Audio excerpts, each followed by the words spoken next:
Good morning. This morning will be my last day before my pilgrimage. So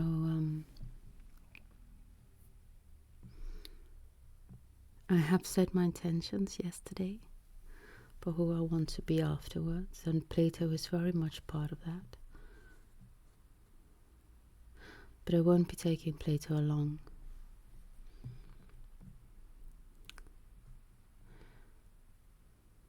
I feel like I need to do this on my own. And so I might go past the usual 15 minutes today to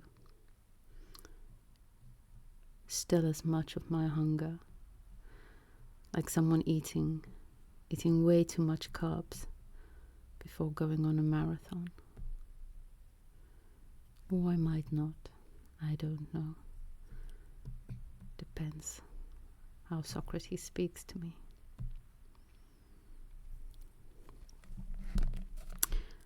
But Callicles begins day 20 of Gorgias. What?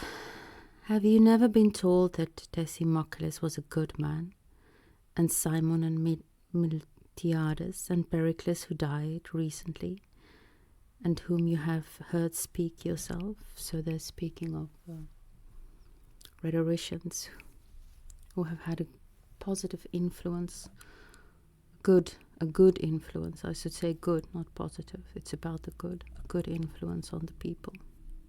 The hoi polloi. Socrates.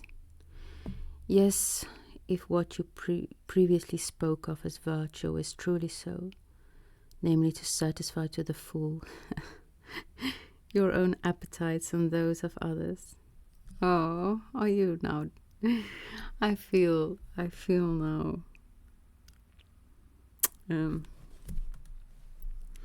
for wanting to satisfy to the full my own appetite for Plato.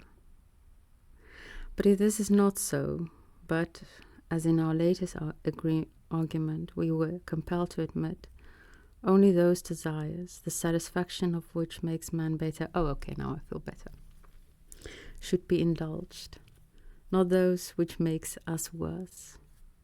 And if for this there is a special art, I cannot admit that any of those mentioned satisfies these demands. So I'm indulging in a desire that makes me better, I believe. Callicles. Well, if you make good search, you will find one. Socrates. Then let us just quietly consider whether any of them had this quality. Well now, the good man who speaks for the best surely will not say what he says at random, but with some purpose in view. For some reason, as soon as I started down and started recording, I became very teary. I'm this close to crying. I don't know why. Well now, the good man who speaks for the best surely will not say what he says at random, but with some purpose in view, just as all other craftsmen do not each choose and apply materials to their work at random, but with the view that each of their productions should have a certain form. Look, for example, if you will, at painters, builders, shipwrights, and all other craftsmen, any of them you choose, and see how each one disposes each element he contributes in a fixed order, and compels one to fit and harmonize with the other until he has combined the whole into something well ordered and regulated. Other craftsmen in general, and those we were speaking of now, who have to do with the body, physical trainers and doctors, give order, I think, and discipline to the body. Do we admit the truth of this or not? Let it be granted. Then harmony and order will make a building good, but disorder bad. I agree.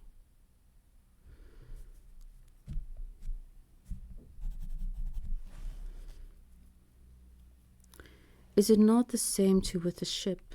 Yes. And with our bodies also, we say, certainly.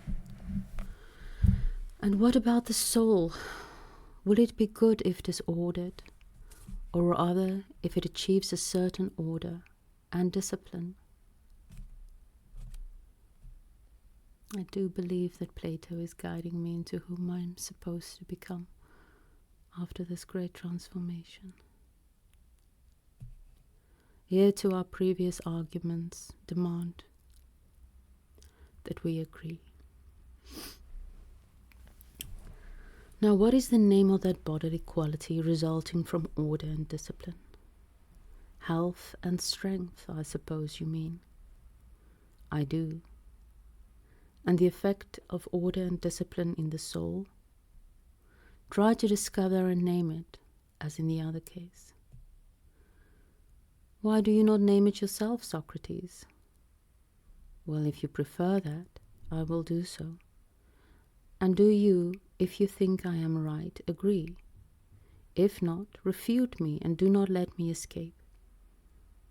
It seems to me that the word healthy is applied to all regularity in the body, and from this come health and general bodily excellence. Is it so or not? It is.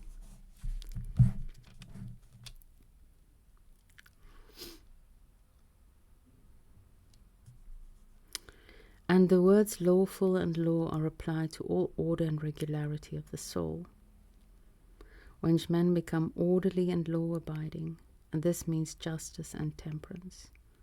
Yes or no? So be it. And is it not with his eye on these things that our orator, the good and true artist, will bring to bear upon our souls the words he utters and all his actions too, and give any gift he gives, or take away what he takes, his mind always occupied with one thought, how justice may be implanted in the souls of the citizens, and injustice banished, and how temperance may be implanted, and indiscipline banished, and how goodness in general may be engendered, and wickedness depart. Do you agree or not? I agree.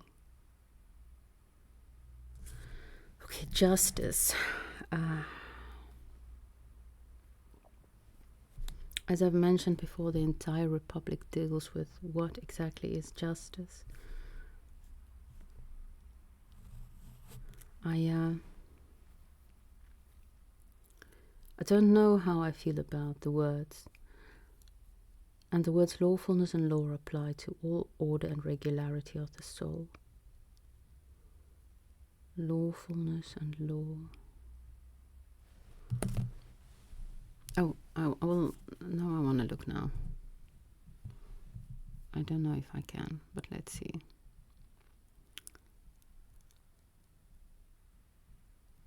In the blood of Eden.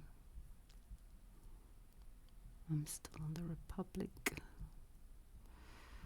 Yeah, you're just gonna have to deal with the fact that I'm a little bit Plato.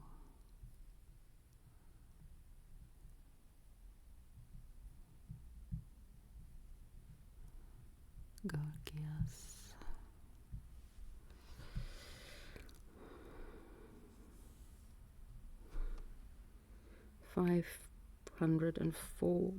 D or E, no D. In the blood of Eden.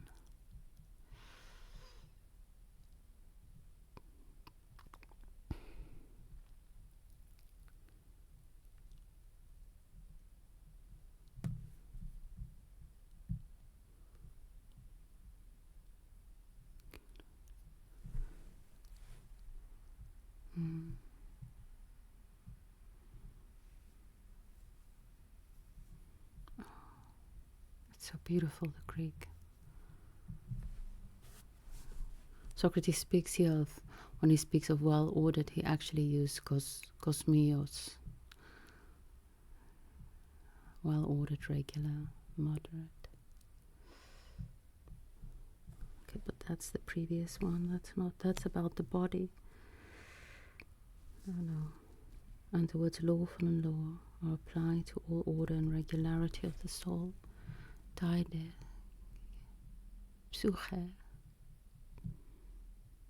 arranging.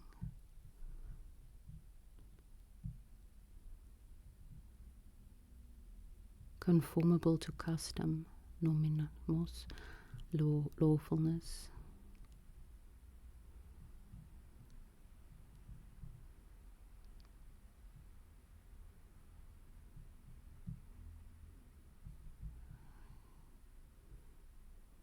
Cosmesis is to arrange, order. Nomimum et te kai nomos. Anything assigned a usage, custom, law, ordinance. Okay.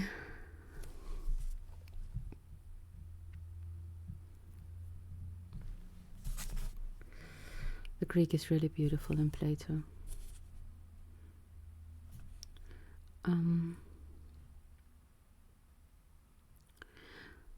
But I have to think of Christ here. I have not come to reject the law, but to fulfill the law.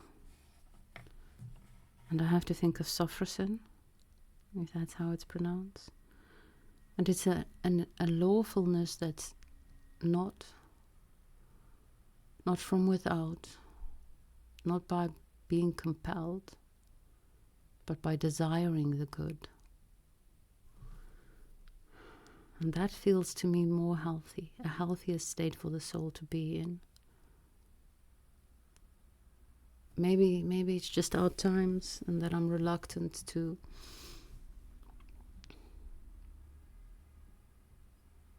be the camel.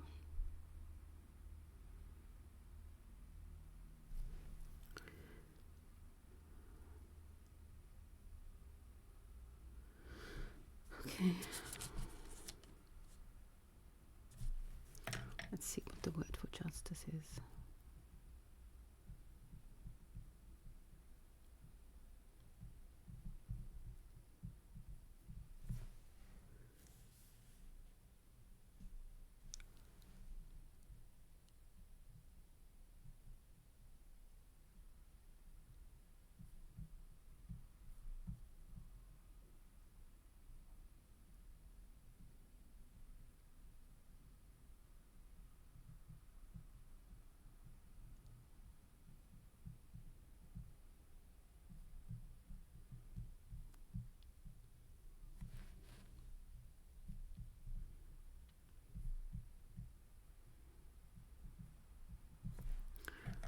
Enough Greek for today.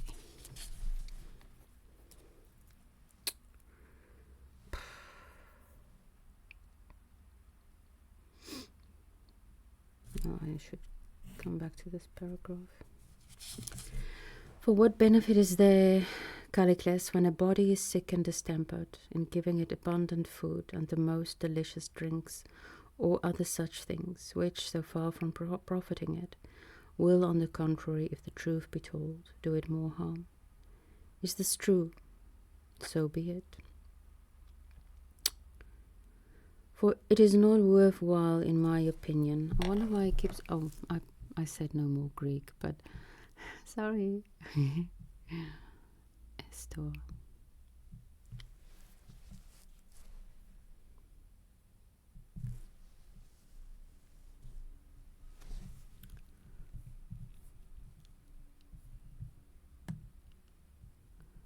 In the blood of Eden. Oh, I'm far. There we go. 505. Oh. Esto. Okay.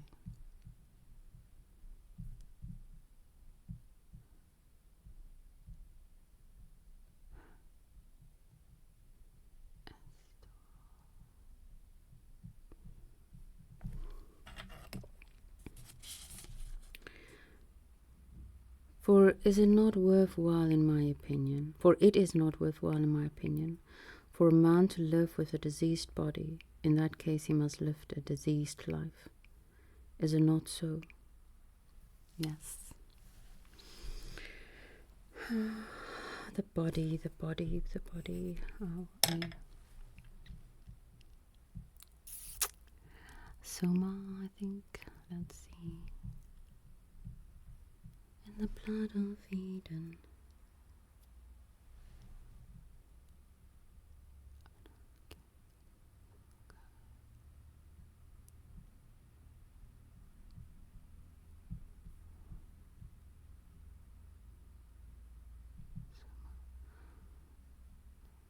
Soma.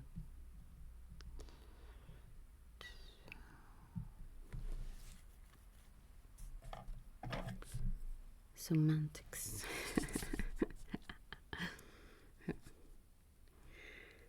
Now, when a man is well, do not the doctors generally allow him to satisfy his appetites, eating as much as he wishes, when hungry, or drinking when thirsty?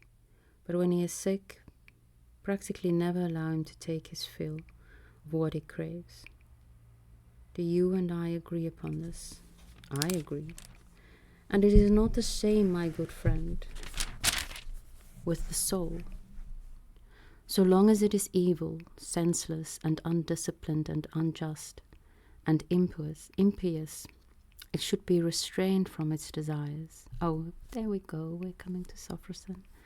And suffered to do nothing but what will improve it. Do you agree or not? I agree. For thus, I suppose, it will be better for the soul itself. Certainly. And to restrain it from its desires is to discipline it. Yes. Then to be disciplined is better for the soul than indiscipline, which you prefer just now. I do not know what you are talking about, Socrates. Ask someone else. This fellow will not put up with being improved and experiencing the very treatment now under discussion, the process of discipline. That's also interesting, seeing this dialectic into dialogus, because I don't want to say the Socratic method, because John doesn't want to say the Socratic method, as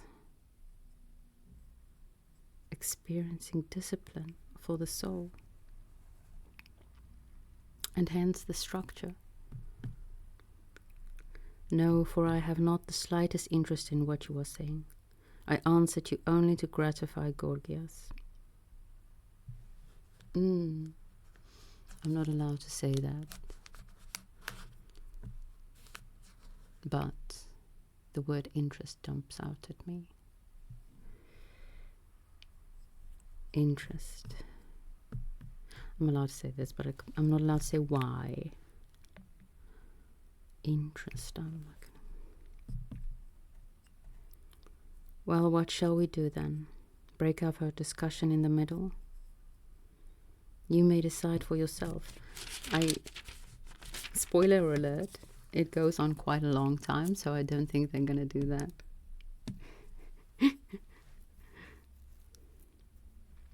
Well, they say it is not right to leave even tales unfinished, but we should fit a head on them, that they may not go about headless.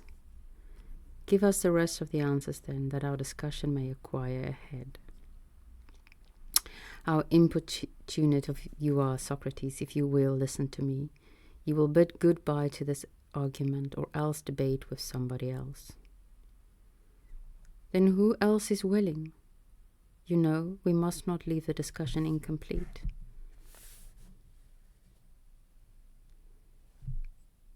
Could you not carry it through alone, either speaking on your own or answering your own questions?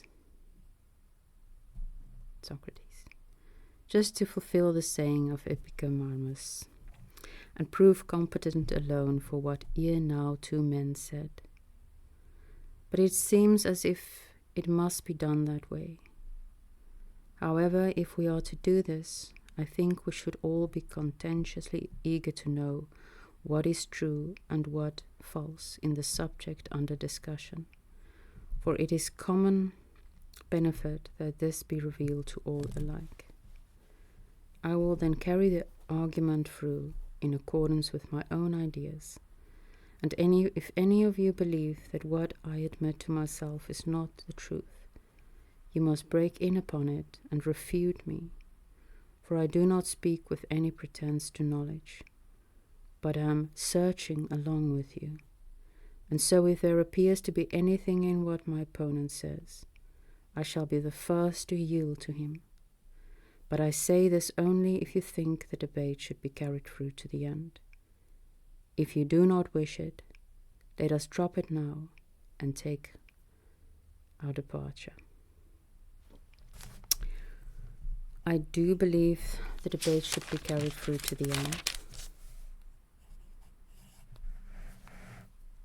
But I also believe that this is not the end. And so I will return to the debate.